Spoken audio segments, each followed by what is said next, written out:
Tell me about this time during your life when you were broke.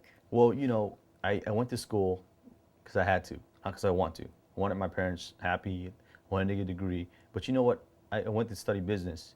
And first, I started off as an accounting major. The reason why I started an accounting major is because my first two accounting classes had A's. It was easy. I was like, oh man, this is a piece of cake. I can do this for a living. And then when I moved up and I went to Sacramento State, University of Sacramento State, and I took some more accounting classes, and I was like, I had like a C on my first test. I was like, what the heck is this? And I was like, I thought this was, a piece of cake. Then, the next test, I got a C again. It's like, oh man, this is not it. So I finally switched major into marketing.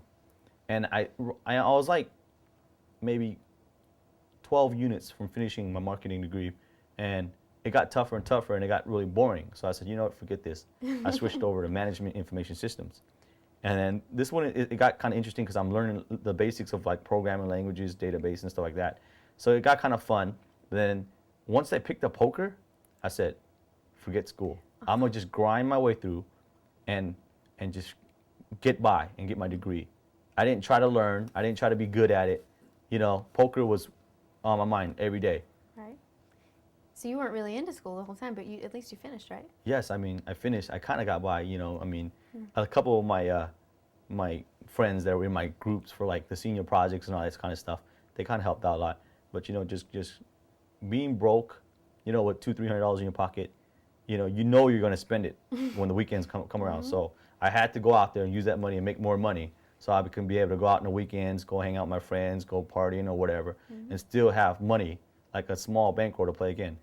And then that money just gradually just grew and grew and grew, and I jumped up to the $3, $6 limit. And at the time, $4, $8 was the biggest game they had in the club. It's a very small club. And finally I jumped to like the $3, $6 limit, and I was starting to beat that. And then finally I jumped into the 4 and 8.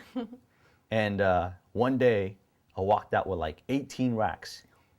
And no one knew my name, No one knew her name. The next day I came back, I just heard the story, this the kid. So finally they realized, there he goes, that's the kid. And I was like, they're talking about me. So I mean, and then. Did you realize you were pretty good?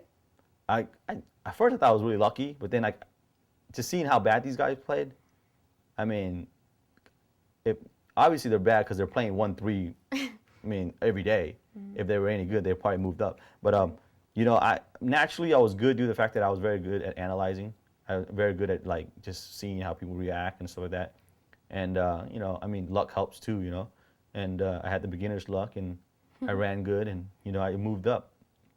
Well, at what point did you think that you could do this as a full-time career? When I thought I could do this for a living, right around like my last couple semesters of college. Like that's when I put in so many hours, because like my last couple semesters I didn't take that many classes. I probably took like 9 units each semester, and I left myself with like huge breaks so I can go play.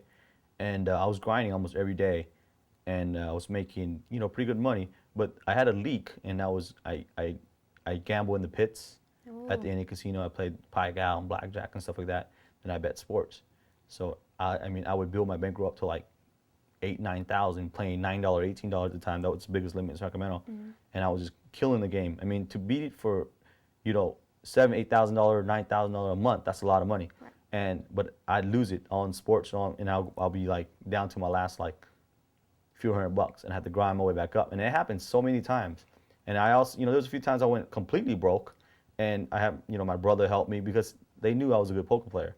And I had some friends that helped me, and they knew I was a good poker player. And, thanks to their help, I'm here today. How long did it take you to learn not to bet on sports? Well, finally, up to today, I still bet on sports, but I don't go off. Right. Nam and I, we used to like see a game that, oh, this game's gonna be on TV. Let's put a few $100 on it. We don't bet huge. My biggest bet ever is no more than 5,000. Right. And coming from the poker world, there's guys that bet hundreds of thousands in the game. So for whatever I bet, that's a lot for me. Or sometimes they bet when they don't even have it. Exactly.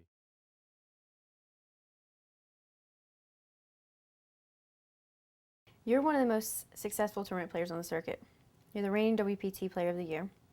Yet you have no sponsorship or deals. Why do you think that is?